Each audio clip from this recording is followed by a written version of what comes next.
جو قرآن کی تلاوت نہیں کرتا وہ تزکیہ اور تہذیب نفس نہیں کرتا، وہ تقویٰ کا مالک نہیں بن سکتا صاحب، جو قرآن سے دور ہے۔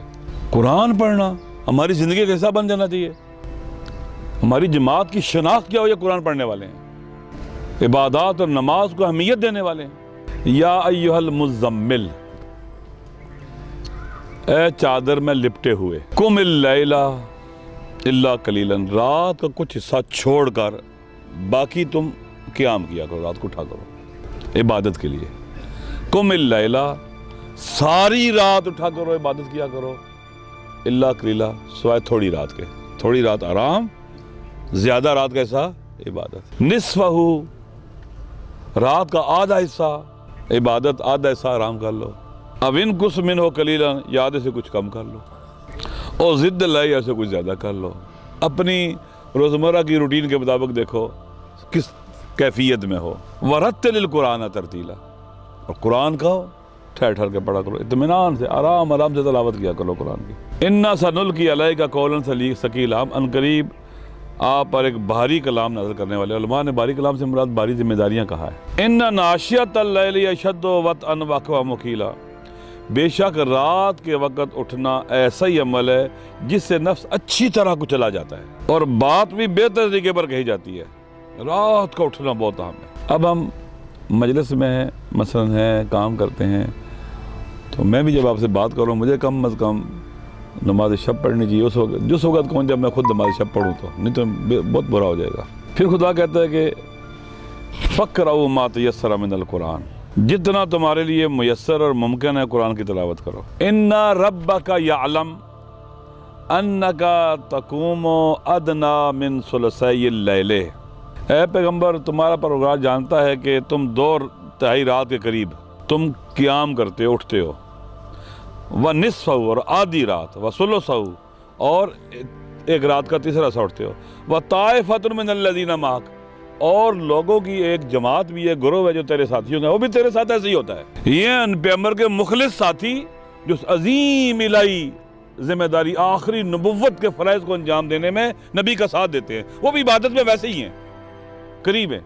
اللہ کی طرف امت کو قریب لے کے جانا، قرب الہی کی طرف لے کے جانا، رکاوٹوں کو عبور کرنا، وہ فرعونوں، نمرودوں، ابو جہلوں، شدادوں، یزیدوں، یہ رکاوٹیں جو ابلیسی رکاوٹیں، ان سے گزرنا، آگے بڑھنا، تاکہ وہ ساتھ چلیں، اکیلے نہیں جانا ہے، اجتماعی سفر کرنا ہے۔ جماعت کے جو عہدیدار ہیں وہ ایک انجن کی حیثیت رکھتے ہیں اپنی قوم اور ملت کے لیے۔ اگر ہم ساری رات اوندے منہ پڑے رہیں، قرآن کی تلاوت نہ کریں، بات نہ کریں، اخبار ہو، ٹی وی ہو، واٹس اپ صبح شام تک مثلا لگے ہوئے، قرآن ہی نہیں پڑھتے صاحب۔ اجتماعی تنظیمی اخلاقیات کے اندر یہ خود سازی بہت اہم ہے، اور خود سازی میں عبادات ہیں، نوافل ہیں۔ ایک شہید ہے محمود شہبازی اس کا نام ہے، ینگ ایج میں شہید ہوا ہے، 23-24 سال میں۔ جو وہاں پر سپاہ کے بڑے بڑے کمانڈر ہے، کہتے ہیں ہمارا معلم میں اخلاق تھا، میں نجم البلاغہ اور اہل بیت علیہ السلام کے کلمات سے ہمیں اخلاق سکھاتا تھا، اس کی گفتگو ہوتی تھی، ینگ لڑکا تھا وہ۔ ہم نہ سیف سجادیہ سے مانوس ہیں، نہ نجم البلاغہ سے مانوس ہیں، نہ قرآن سے مانوس ہیں۔ اتنا عظیم بوجھ جو ہم نے دنیا کے بڑے شیطانوں سے ٹکرانے کا ذمہ داری اور فریضہ دیا ہوا ہے، یہ اس کے لیے آغا جان بہت ضروری ہے، نہیں تو ہم ٹوٹ پھوٹ جائیں گے، بکھر جائیں گے، ایسے کاموں میں لگے جائیں گے جس کو آج کل کس طرح کے ٹیکٹیکل کاموں میں، اسٹریٹجک چیزوں سے وقت بند کر لیں گے۔ ٹیکٹیکل کاموں، جزیات میں الجھائی، کثرتوں کے اندر غرق اور فنا ہونا ہی یہ شیطانی کھیل ہے۔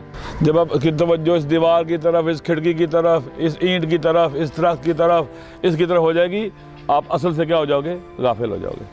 یہ ٹیکٹیکل اپروچ ہے آپ کی۔ تو خود سازی بہت اہم چیز ہے، بہت اہم چیز ہے، یہ باقاعدہ زندگی کا حصہ ہونا چاہیے، لکھ لینا چاہیے ہمیں۔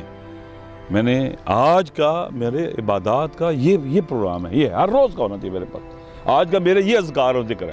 رسول پاک فرماتے ہیں، عجیب حدیث ہے جی، خدا گواہ حیران، انسان کے رونگٹے کھڑے ہو جاتے ہیں، پھر اپنے اوپر افسوس ہوتا بھی ہے۔ انہ لیغان علی قلبی فاستغفر اللہ فی کل یوم 70 مرہ، میرے دل پر غبار آ جاتا ہے، میل آ جاتا ہے میری روح پر، میرے دل پر، پھر میں 70 مرتبہ استغفار کرتا ہوں تو وہ میل جو ہوتا ہے نا وہ میرے دل سے چل جاتا ہے۔ کیسے؟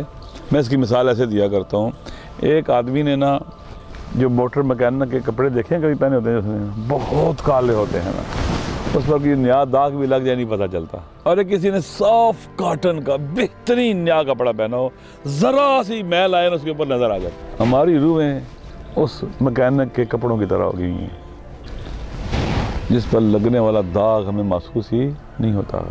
رسول پاک کی روح اتنی صاف اور پاک ہے.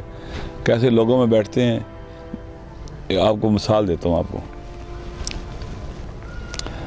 جو مقام ابرار پر فائز ہیں ان کی نیکی جو ہے، مقربین کے مقام پر جو فائز ہے ان کا گناہ ہے. اگر وہی عمل وہ انجام دے ان کا گناہ ہے. یہ میں مثال دیتا ہوں. میں ناصر عباس ایک مجلس کا سربراہ ہوں. اگر میں ایک صفحہ قرآن پڑھوں اور آپ لوگ جو ہے نا ایک پارہ قرآن پڑھو، میرے لیے تو ایک پارہ قرآن پڑھنا بھی گناہ ہے. پھر جو جماعت کے آگے کھڑا ہے وہ قرآن پڑھنے میں بھی ان سے کیا ہونا چاہیے؟ آگے ہونا چاہیے. میں نے اپنی ذمہ داری انجام نہیں دی، میں نے گناہ کیا ہے.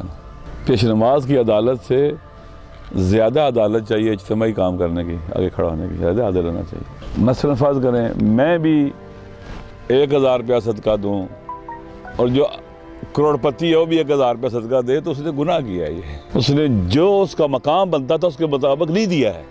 خود سازی جماعت کے اندر، یعنی جن کو آپ نے لے کے چلنا ہے آپ نے ان سے اپنے آپ کو بہتر بنانا ہے.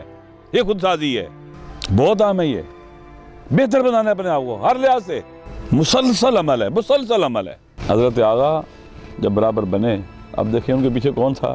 آیت اللہ بہجت، آیت اللہ بہاؤالدین، سارے سے بڑے بڑے. آغا کو اتنی ریاضت کرنی چاہیے کہ ان سے آگے چلے جائیں. کیوں عاشق ہے سارے عرفاء آغا کے؟ آغا نے بہت ریاضت کیا، بہت ریاضت کی ہے.